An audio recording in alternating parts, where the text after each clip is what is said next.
The opinions expressed here are those of the students and do not necessarily reflect the positions of Tyler Junior College.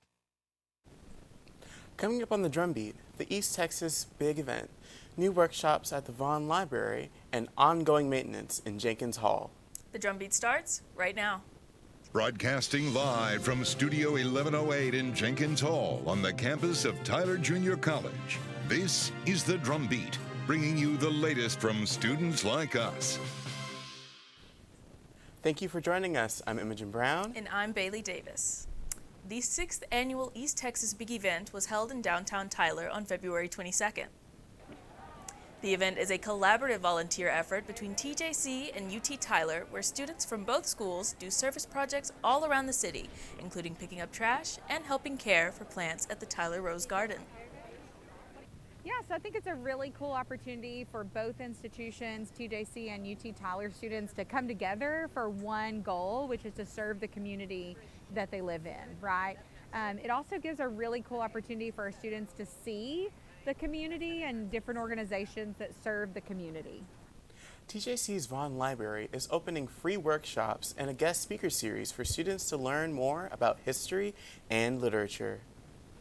The Library Workshop Series will offer opportunities for students to learn traditional literary arts like papermaking, quill making, bookbinding, and more. The library will also host a series of guest speakers featuring subjects such as Mayan archaeology and expressing identity in literature. The idea is definitely to get people aware that the library has a lot to offer, and there's a good reason to stop by. The workshops are running now through May 1st. And earlier this month, maintenance began on a wall along the northeast stairwell in Jenkins Hall.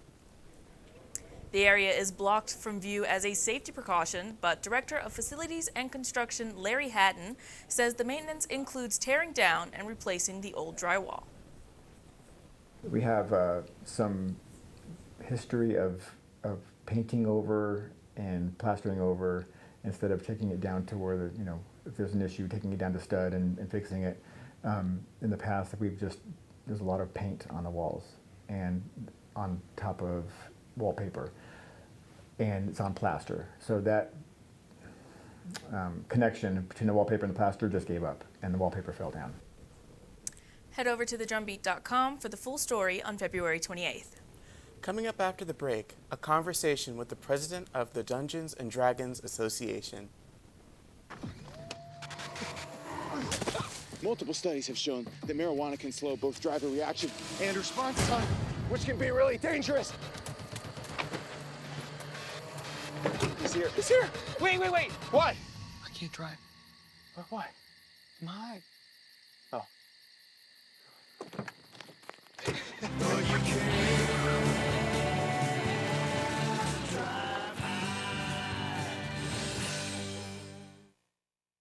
When I was 10, my mom got deported. We had a difficult time, and I feel that's why I didn't get to finish school. Jessica has been through a lot in her life from early childhood. My husband is really supportive in a way that he pushed me to go back to school.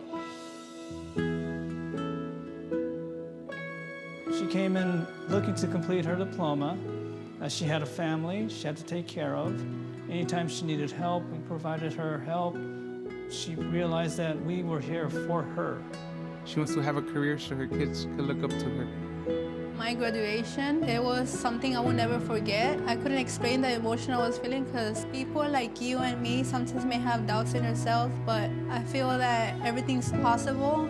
Jessica's future is brighter than ever.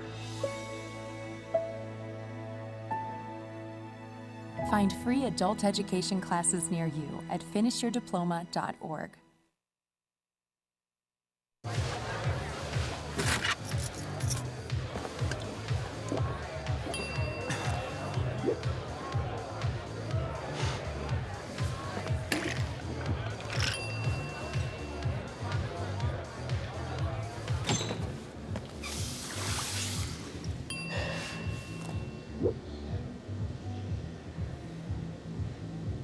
If you need to do something to feel okay to drive, you're not okay to drive. Don't drive buzzed. Joining us today is Kaylin Gansky, president of the TJC Dungeons and Dragons Association. So, tell us, Kaylin, what exactly is Dungeons and Dragons? Dungeons and Dragons is a tabletop role-playing game. It is primarily a fantasy-based that solely uses your imagination and just a tad bit of math. But don't let that be discouraging, because it is so much fun. That's awesome. How did your group first get started with Dungeons and Dragons, and what inspired you to take a leadership role in the organization? So, Dungeons and Dragons Association first got started in the fall of 22 with a small group of friends who decided to bring it to TJC to see how well it would work out. From there, we have grown tremendously, where we've got several different types of students who come in and join and have fun together. I decided to take the leadership role of being president whenever our last president was stepping down because he was moving on to another college, and we needed to become an official group, and I felt like I was the perfect candidate for that. That's amazing. And what types of campaigns or events do you typically run, and how do you ensure that they are engaging for players of all experience levels? So usually we have 3 different types of tables. One for our experienced members, some that are for our newer members, and then some that's right in the middle. So it's all inclusive, experience, no experience. We treat each other the same, and we're always learning different things about different characters. And so it's just an open door for everyone. Yeah, absolutely. And do you have any resources or advice for beginners who are interested in joining the game or even learning how to be a dungeon master? So for being a dungeon master, I would say talk to some of our actual DMs, because I cannot even start to explain how to become a dungeon master. That's way above my head, honestly. But being a part of the group, just come in and join us. There's no requirements that you need to have. Usually our resources is 5e, just the type of edition that we play with. Our standard one is 2014, even though that the 2024 edition has come out. We still go back to our 2014s. Yeah. When and where do you host your meetings? So we host every Monday at 5:30 in the Apache rooms or in the Spirit rooms, but typically we're in the Apache rooms. Yeah. And thank you so much for being here, Caitlin. After the break, we'll have more with Caitlin Gansky from the Dungeons and Dragons Association.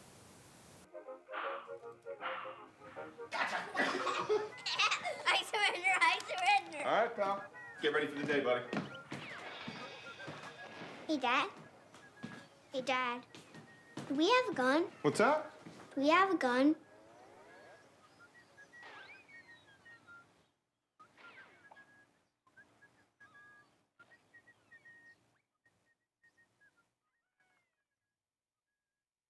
Welcome back to the DrumBeat. We're continuing our conversation with Caitlin Gansky, president of the TJC Dungeons and Dragons Association. So, tell us, Caitlin, how does your organization foster a welcoming and inclusive environment for players from different backgrounds and with different play styles? So we always welcome everyone. If you're new, we'll usually ask questions of, have you ever played before? What's gotten you interested? How did you learn about us? That way we can engage of what table would be best suited. That way we're not throwing you into a table that's far beyond their experience and start them off easy if they have no experience. We always have an open mind. We're not exclusive to just any one type of person. It doesn't matter what walk of life you come from. There's so many different types of people that we currently have in our group that we're widely diverse anyways. It's amazing. And how do you handle diverse perspectives when it comes to character creation, storytelling, and representation in your campaigns? So that's mainly up to our DMs, our dungeon masters, who run the campaigns. They have a lot of free will as long as everyone in the party is on the same line. Character creation,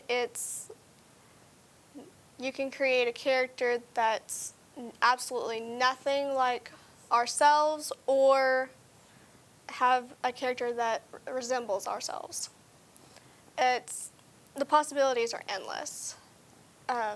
If there is a limitation, the DM will generally state that once you join. However, there's usually never an issue with any type of character that you wish to play. Absolutely. And talking about characters and character creation, can you tell us more about what it's like to create a character and maybe sharing an experience that you've had creating a character? So I've created several characters. Favorite ones, I'm usually the cleric of our group, simply because, one, that's my profession. I'm essentially the healer. And so it's amazing of like all the stats that you have to create with rolling the dice to figure out what your stat is. The possibilities are endless, and there's no one exact way to do it. We usually use paper sheets, or we'll use 5e Companion or D&D Beyond. That's usually our go-tos whenever we're creating a character. For me, with my character creations, I tend to create characters more like myself. That way it's easier for me to get into the mindset of the world, essentially. Because D&D is also more of just a storytelling and creativity, and possibilities are endless. Yeah, that's amazing. And what are some of the most memorable moments that you've had within a campaign or even within your group's events? So one thing that as our group as a whole, whenever we became official, it was the week of homecoming, where we were very shocked that we had gotten third place in homecoming in that competition. But events that have happened specifically into each campaign, the stories are countless, and it's better to hear it from some of my own members, because there's so many stories that even I'm not even aware of because of the different types of tables that we hold, and I can't be everywhere at once. And so there's so many stories that could be told just based on different campaigns that we've all experienced through. Absolutely. And what do you see for the future of this organization?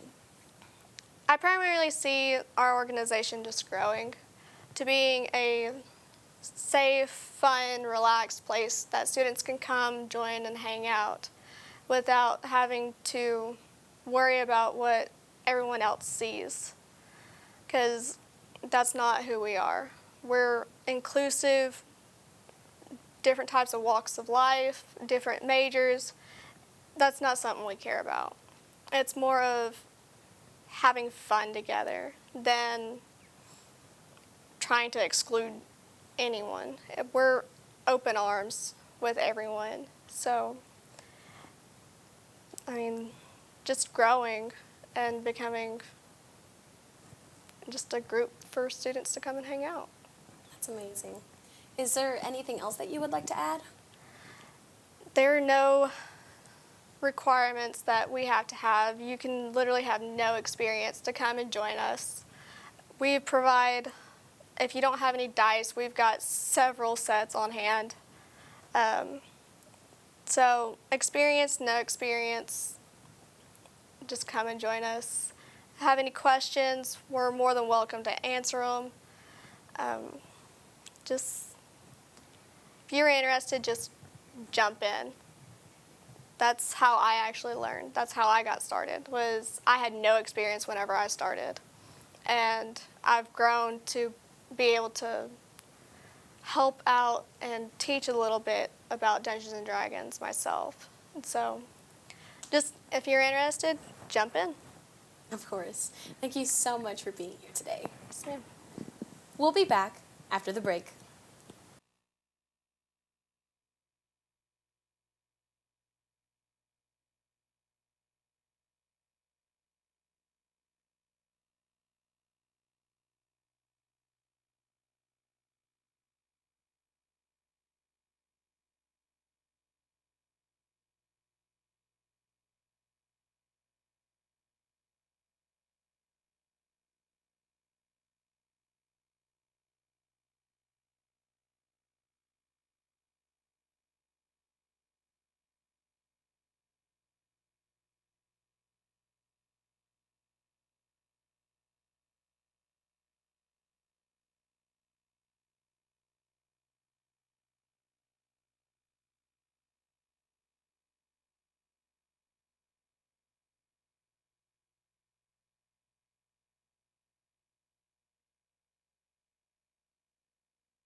Welcome back to the Drumbeat. We have one last story for you. On this week's Drumbeat on the Street, we asked students what figures from Black history inspire them. I really, really love Malcolm X, actually, and what he stands for as an activist. You know, just him, just literally everything that he did was very inspirational to me. I admire Rosa Parks because she stood on business in that bus. And yeah, I feel like that's just how everything basically started. Someone I really admire is Marsha P. Johnson. She stood for both Black rights and queer rights, and was a really brave person. The opinions expressed here are those of the students and do not necessarily reflect the positions of Tyler Junior College.